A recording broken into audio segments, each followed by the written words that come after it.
Hey everybody, we are on the south bank of the Eau Claire River.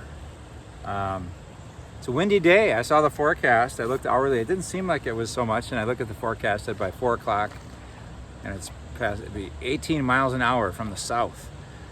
So where am I going to get shelter from the south in Eau Claire? South shore of the Eau Claire River. So it's a nice little trail coming down from Boyd Park. And it's good. It's good. I'm like real close to the river here, so it's good. River, I think it's kind of high because we had a lot of that big day of rain Sunday night, Monday. Anyway, we are just coming off our high of Summerfest at St. James, our big parish festival, and we had a staff meeting today, kind of a retreat day. So that's always good to be with our good ministers of the parish. Christine gets the loudest round of applause from everybody because she's the kind of the coordinator of the Summerfest, so she's been working pretty darn hard the last couple of weeks, and next week she'll be gone, trying to recoup a little of that energy. She works alongside with Christy Pitts and Pat Hansen and Mickey and Kelly Schofield for the leadership team this year. Anyway, I think it was a great success. Just a couple little bumps. Couldn't get enough teams for the beanbag tournament, so yeah, that's okay. I had a good partner too, Ray. Because we showed up, we just played against each other, and he beat me pretty soundly. So I think he would have been a great partner. I know he would have been a great partner. So next year maybe. No, cheese curry. It's just a good. As far as how much money we made, it's an annual fundraiser. Not sure, but weather sure cooperated. We thought it would be. I think Wednesday's forecast. On Wednesday we checked the Sunday forecast. Thursday, Friday, it all said heavy rain on Sunday afternoon. We're like, whoa, gosh! And it held off about 6 hours after they thought it would. So can't help it if I'm lucky, right? Okay. So I got some parish news. Should we share it? So the big thing coming up that some of you could really benefit from, because it's going to be great, is the refocus. So Beth Cerny's parents, Deacon Greg and his wife, I can't remember, is it Linda? I can't remember his wife's name. We're coming to St. James to do a marriage enrichment day. And I think it's on Sunday, August 27th. And we have 4 couples registered. Can take 10. And it's not like, I suppose it's kind of a vulnerable thing, like to ask your spouse, hey, you want to go to a marriage enrichment thing? Because maybe it's interpreted like, oh, our marriage is on the rocks, we better go to this thing, and maybe your marriages are struggling, and it probably would be helpful, but it's not meant for marriages on the rocks. It's just meant for marriage enrichment. Could be a really super relationship. You want to have a little renewal, enrichment, a little spiritual focus to your marriage, and that's what that day would be. So anyway, I think it'd be great. Hopefully enough people will do it where the Cerny's will come down and present it, and then people have such a good experience with it. Word of people talk, word will spread, and it'll go. Speaking of things where people went and had a good time and word has spread, so our pilgrimages to the Holy Land, I got one scheduled for this coming April and one for the following April 24, June 25. And I've had some people drop out of the April 24 one, and I've called some people on the wait list, and they've made plans already. So I do have 2 to 4 spots on that. It's April 4th to the 19th. And could be really good. So think about it if you have the time and means. Airfare has gone up. The cost this year is going to be $5,050, which I know is a big chunk of change. But it's really compared to, I do, the middleman's out of this, so I kind of organize this, and it's a good value for the level of hotels we stay at and the guides and all that. So anyway, just wanted to mention that quick. So St. James Rhythm. I suppose it's different for everybody. Maybe some people some of the teachers I saw a lot of them today. Uh, Abby Marshall and Amanda Bell and Jamie Rosine, and I met Tracy Nelson, our new first grade teacher. We're getting ready in their classrooms today. 2 weeks. I think they start. Sounds like there's an open house maybe. Like bring your school supplies in August 29th, and then a couple class days August 30th and 31st. So I'll be off and running soon. But these last 2 days seems like after Summerfest and before school starts, it's kind of low key, you know. So next week, if anyone wants to come over and maybe she won't be glad I said this because maybe she doesn't have anything for people to do, but Ann's going to get stuck with a lot of work next week because Christine will be gone. And then I'm gone half for pleasure. Some priests and I, Fathers Lindner, Sloviak, Kunz, and Parr, and I lately have been going each summer to a baseball game. We're going to go to Milwaukee this year where they play the Twins. And so I'll be good on Wednesday. So I'll be gone for that. And then before that and after that, we have some things with my mom that I need to be present for. So I won't be around much next week. And so I won't be around much next week. Christine won't be around much next week. So as so often happens, Ann is going to be there and kind of managing everything. So yeah, if you happen to be around, you can go around and just tell her thank you, or you can say, is there anything I can do for you? That might be a lovely, lovely gesture. Olive oil, I sent $850 over to the large community in Bethlehem, in the West Bank there, in the Holy Land. And we still have 4 bottles we can sell. If we don't sell them, we'll sell them at Christmas time. But it's olive oil season for me, I know. I got my tomatoes are ripening. I pick a few every day, it seems. I got my basil plants going well. Add olive oil and balsamic to that, put it on toast, garlic, Parmesan, a little salt. It's good eating, good eating. And if you have some sweet corn, the Oblings corn from Summerfest, if you got that, wow.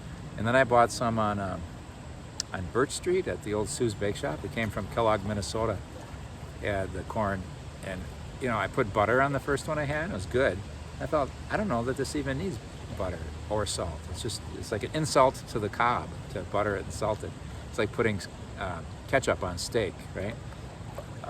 So anyway, it was just glorious corn. It's like, wow, I haven't had a cob of corn like that since last year's Summerfest, but so good. Anyway, what else?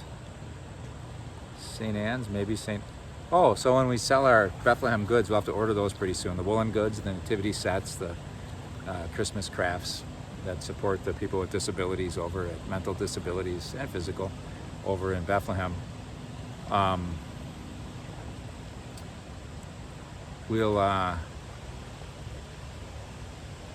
St. Anne's in Wausau has been collaborating with us on that, and I'm hoping to get St. Joseph's in Menominee too. I got some people that are just seeing if it's going to work out with the bigger picture there at the parish, but I hope so.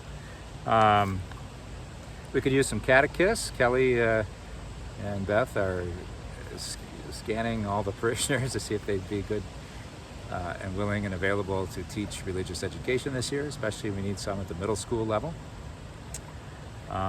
So that's good. And maybe that's about it. We had a staff retreat day today. It was good. One of the videos we saw was was a way to pray. You know how when you watch certain things on YouTube, you'll get like suggestions, like, hey, you watched Bob Dylan, The Times They Are Changing. Maybe you'd like to watch Bob Dylan and the Thunder Review Tour, you know, something like that. So I got a suggestion to watch. I think it's really solid. I think I can, in good conscience, recommend this to you. It's a YouTuber named I Am Beggar, Beggar, and he did something. It was on. I can only vouch for one of them. It was the one we watched. It was called Praying. It's about, if you did I Am Beggar prayer, it would come up, and it was contrasting talking to God versus talking with God was the whole gist of the whole thing. And he starts out, what if you called a friend and he's like, blah, blah, blah, blah, this happened, and the friend didn't even get a chance to respond to you back. He said, okay, well, I got to go, bye. He said, that's how, I don't know if a lot of people pray like that or not. I don't think I do, but he said that's like talking to God. So the whole video was about how to talk with God. And he talked about the need to prepare to pray, to be present to the presence. And there was a nice little image of a little fish jumped out there, of a room with chairs. There's all kind of sketchily drawn. It's really nice graphics, I thought.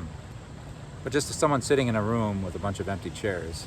And he said it's like if you're sitting in a room alone and then someone comes in the room, maybe behind you from a back door, and you don't see them, but you know they're there. And for me and some of the staff, that was really just a nice image to try to evoke a sense of presence. You know? And so to sit, wait to get that sense of a feeling of presence, maybe that sort of image can help you. Then it was all about getting in touch with the heart. And he kept emphasizing, he's like, words don't matter. He was kind of like, don't worry about words, worry about love and trust, and get to that level of heart, and then trusting. His analogy was like,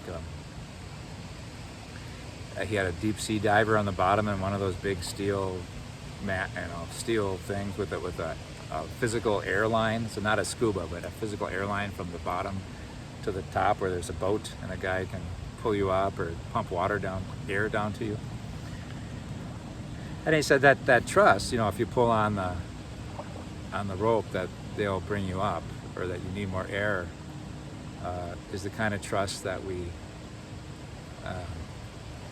need to have in God. And more than just a guy up on a boat, it's the creator of the universe who loves you and counts every hair on your head. You know? So it's very much trying to encourage a loving image of God. So presence, heart, and trust, those were his three big first points. And, he talked about it's just kind of a method of prayer. As I remember it, he said, when you do all those first things, you get that your mind and heart set on that. Then he said, just recognize all of the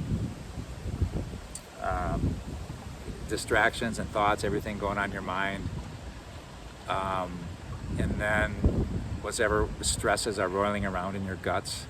And he said, kind of imagine them as red smoke, and just kind of breathe them out. Try to, let them pass through your lips.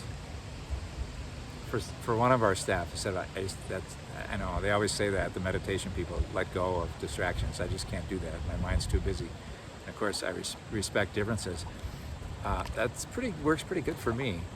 And then he said, after you try to kind of let go of that, then become aware of your surroundings, the room, the chair you're sitting in, and kind of let them sort of fade away. And he said, then even your body, your awareness, just kind of let it fade away. So all that's left is heart.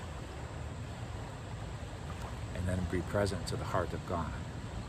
He said he hated to define prayer, but if he had to define prayer, it was like two hearts pouring themselves out to each other, yours and God's. And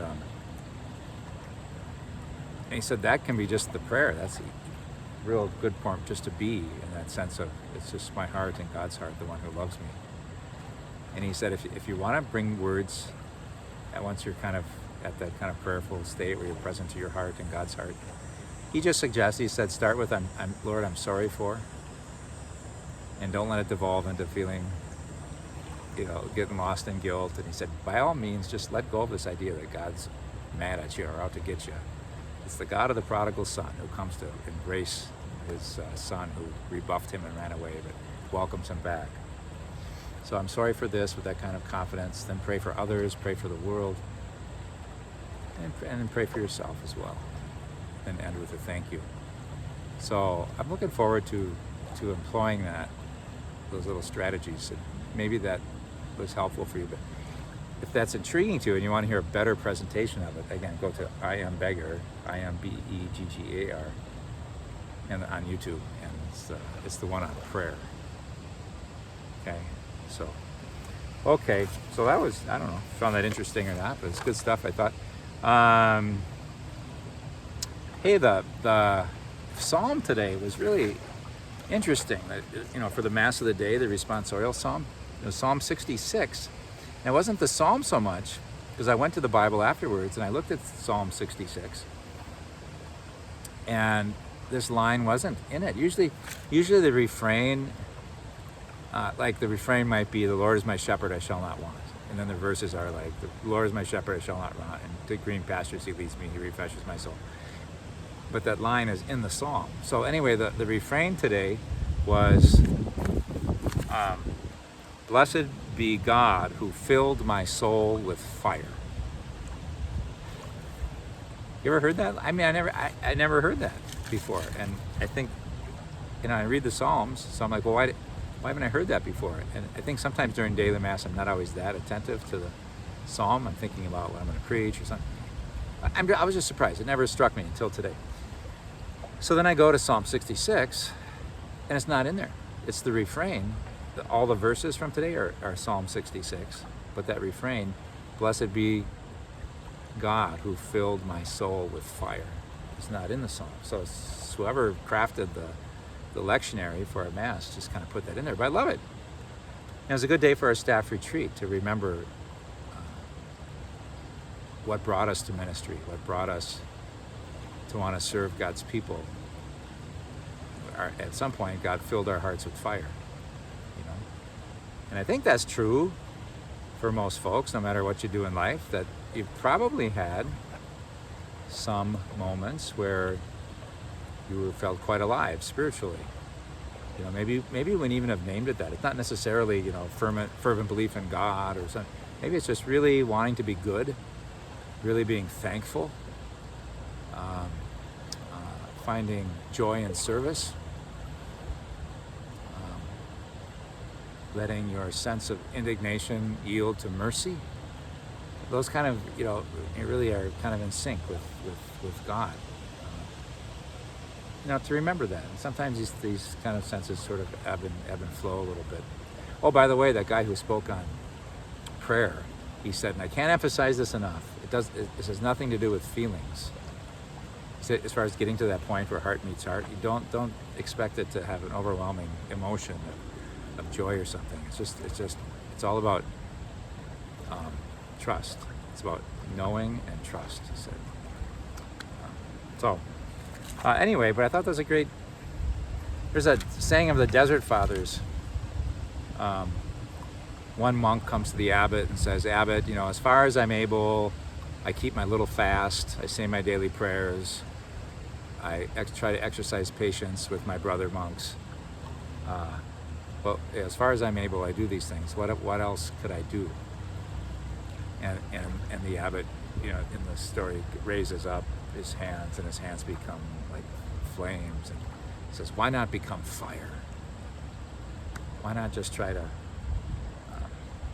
be the love of God and not worry so much about your checklist of the things that you try to do?" Anyway, I thought of that with that psalm. Blessed be God who filled my soul with fire. Read an article. I thought I could pass on some things for you. It was about, I hope it's because I'm not unhappy, but I'm always intrigued by what makes people happy and what doesn't make people happy.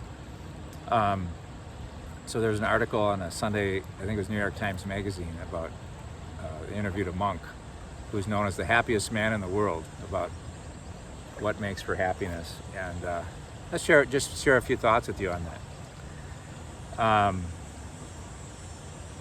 He said, as much as possible, if I had to give some advice, at the end they said, what's the one little pithy bit of advice you could give someone as far as becoming happy? Oh, there's a hornet on my camera. That's okay, it's not hurting anybody yet. Oh, did you see it? You see it? It's on my head. There, it went away. Okay. You see it? Oh, they're coming back. Oh gosh.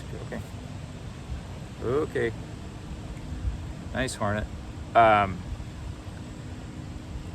so happiness. As much as possible, cultivate human warmth. So it reminded me of Archbishop Hunthausen of Seattle. He died within the last decade, but I remember Father John Hegel, and he were friends. He was a priest in Eau Claire for a while. A lot of you know him. And he said he met Bishop Hunthausen, Archbishop, after he retired, and said, "So what are you up to? What are you doing with your time?" And he said, I am engaging in the practice of benevolent gazing. I'm just trying to look at people with benevolence, with love, wishing them well." And that's how he filled his days. That's pretty cool. Anyway, so it's kind of what this guy's saying. As much as possible, I try to cultivate human warmth. Wanting genuinely for other people to be happy, that's the way to fulfill your own happiness. Isn't that interesting? So happiness isn't a scarcity. Like if I want Cheetos and they're flying off the shelf, I'm like, well, if you get it, then I'm not going to get it. But happiness and love isn't like that. It's like if I want you to get more Cheetos, I'll get more Cheetos. But it's not Cheetos. It's happiness. It's love. So I think that's interesting, worth taking to heart. How to cultivate an unconditionally loving heart. He said, note moments of unconditional love, maybe for a child. Do you ever have a time? So I have some special friends in my life that I just like being around them because I just feel like I have a real pure love for them. And so he suggests if you have those kind of experiences, maybe they last for maybe 30 seconds where you get this overwhelming sense of just pure selfless love. Just stay with those moments and remember them and hold them in your heart and your prayer, and maybe try to extend that state of heart 20 minutes or 30 minutes. Remember I had a teacher once and said, just remember if you're ever tempted to dislike somebody or get upset about something, that everybody is trying to avoid suffering and be happy. And it comes out in twisted ways sometimes because of people's backgrounds and their wounds. But everybody wants what you want, to have to be loved, to be content, to not hurt. So we can come up with some pretty twisted strategies for how to not hurt and be happy. But that's kind of the goal for us. Then he says, is this the okay? Then he says, I'll just read this quote. I enjoy every moment of life, but of course there are moments of extreme sadness, especially when you see so much suffering. But this should kindle your compassion. And if it kindles your compassion, you go to a stronger, healthier, more meaningful way of being. That's what I call happiness. So I thought that was interesting. So sometimes when we think of what's happy, it's sort of a, hey, I'm happy, I got an ice cream cone that I like, or I found my keys, or whatever, something like that, something that gives us a sense of glee. And he's saying what's really, this guy who's the happiest guy in the world, he says happiness really isn't a feeling like that. It's knowing that I've been cultivating compassion in my life, and I feel connected to others in their lives, and I wish them well. And I feel stronger, healthier, and more meaningfully living because of that. So I thought that was good stuff. And Pope Francis, how am I doing? Yeah, we'll finish before. There was an article about Pope Francis and the women's soccer team. And the article was intriguing. It's like if the women's soccer team, U.S., because they had the kind of bad World Cup, right? They lost to Sweden and Netherlands, and they didn't get very far, and they were the defending champs last 2 times, I think. So they said they should listen to Pope Francis to kind of regroup. And so I was reading it. And I think the gist of it was a little hard for me to understand, was that the model that the team was using was like they just get the very best individual players and just kind of let them go and learn how to play. But there's not so much emphasis on team or cohesion. It's just like, let's get the most talented people. Kind of like the Olympics, you know, maybe the Olympic basketball team used to always be like that, right? And then the Russians would beat us in 1972. But boy, watch that on YouTube. That'll get you irritated. But 72 Olympics, gold medal game. Anyway, he said this because it was interesting. This was interesting to me. He said, people who this is the Pope now, people who wholeheartedly enter into the life of a community. So it's not just about my success, but it's about our solidarity together and working together. Need not lose their individualism, because sometimes that can be the fear, right? If I kind of give up my own personal goals, or if my goal is more to be with others in a good, healthy, beautiful way, maybe I'll lose my individual, you know, in this. And he says, you don't have to lose your individual in this or hide your identity. Instead, people who enter wholeheartedly into the life of a community receive new impulses to personal growth. So it just kind of redirects, you know, what is personal growth? What does it look like? If it grows out of an initial desire to live in solidarity with other people, maybe that's healthier. And I thought that's a lot like what that Buddhist guy said. So anyway, those are just some ideas. Pretty beautiful here. I'll maybe, I could show you what it looks like upstream too, should I? I hate to dislodge the... Let's just do a little chant here, then I'll turn around before I sign off. Bless the God, blessed be God, who fills my soul with fire. Bless the Lord, my soul, and bless God's holy name. Bless the Lord, my soul, who filled my soul with fire. Bless the Lord, my soul, and bless God's holy name. Bless the Lord, my soul, who filled my soul with fire. Bless the Lord, my soul, and bless God's holy name. Bless the Lord, my soul, who filled my soul with fire. Okay, and remember, I got my favorite t-shirt on here. It's all right to be, what? There's a cup a little bit broken. It's all right to be a little bit broken. Takes a little pressure off. Helps us be in solidarity with other broken people as well, and look to God to save us.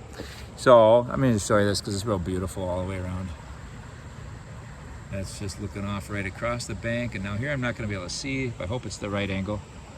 Little rough waters coming down. You see a bicyclist going over the walking bridge there. People on the south side of the bank used to walk across that and work at Uniroyal. So, all right, everybody. God bless you. Peace.